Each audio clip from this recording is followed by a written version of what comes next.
A very, very good morning to you. Well, here we are in 1 Samuel 25, and I do hope that you will read 1 Samuel 25 in its entirety. We'll probably have 2 or 3 thoughts on this because this is a very interesting story.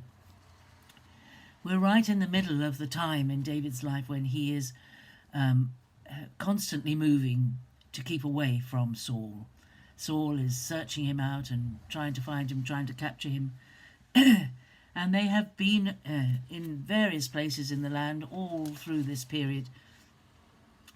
And in the first 13 verses, we're introduced to a man called Nabal who lived in Carmel. He was a very rich man. He had a wife who was very beautiful called Abigail. But he's described in verse 3. It says, the woman was of good understanding and beautiful, but the man was churlish and ill-behaved. What a shame. How sad to be assessed like that. Churlish and ill-behaved.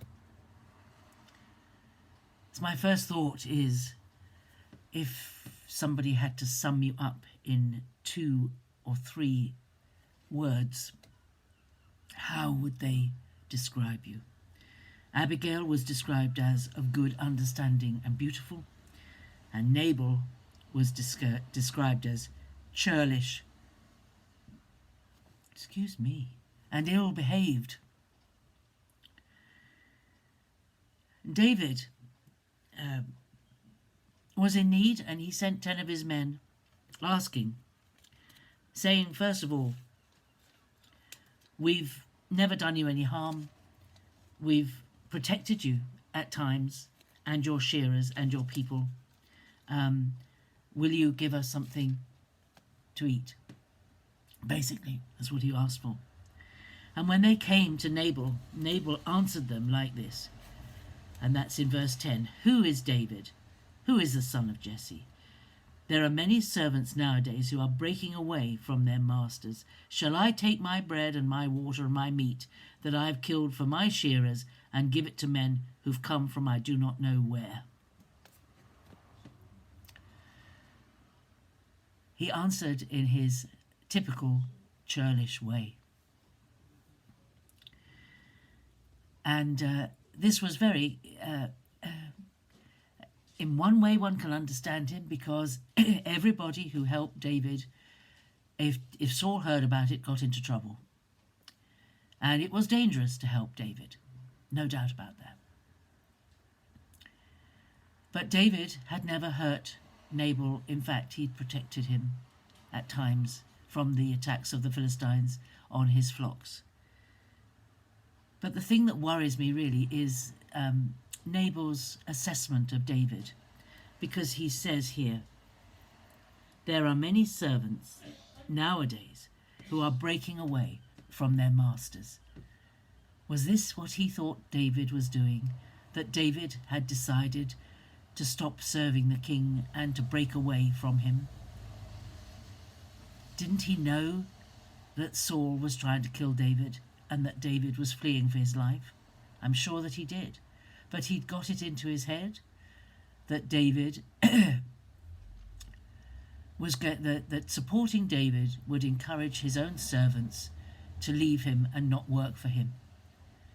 Now, I suspect that if any of his servants stopped working for him, it would be because of his character and the kind of boss he was, rather than because he helped David and seemed to support somebody who was no longer serving his king.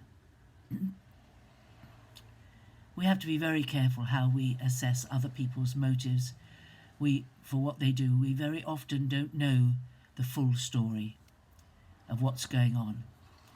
And we make an assessment and we judge people on what we know.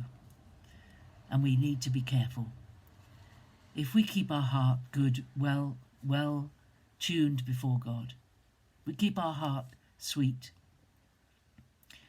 and if we are generous with what God has blessed us with, we won't go far wrong. And if Nabal had been generous with some of the riches with which he had been blessed, he would not have gone very far wrong.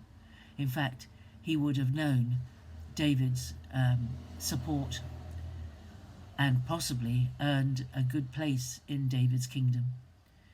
But he didn't know the full story, I don't think. Maybe he did, and he just had his own idea and he stuck to it. You know, sometimes we get an idea about something, and no matter what evidence comes to us to the contrary, we stick with the idea that we have thought of. We will not be corrected. So we have to watch it, don't we, in our assessment of other people.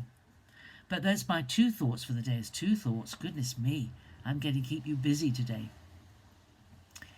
Two thoughts. My first thought, if you were to be described by other people by two words, what two words would people use of you?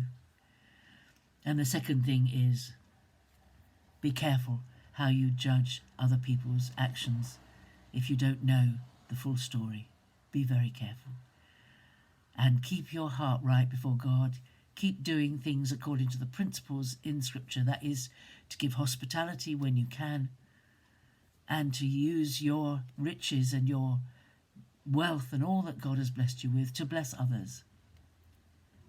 You won't go far wrong.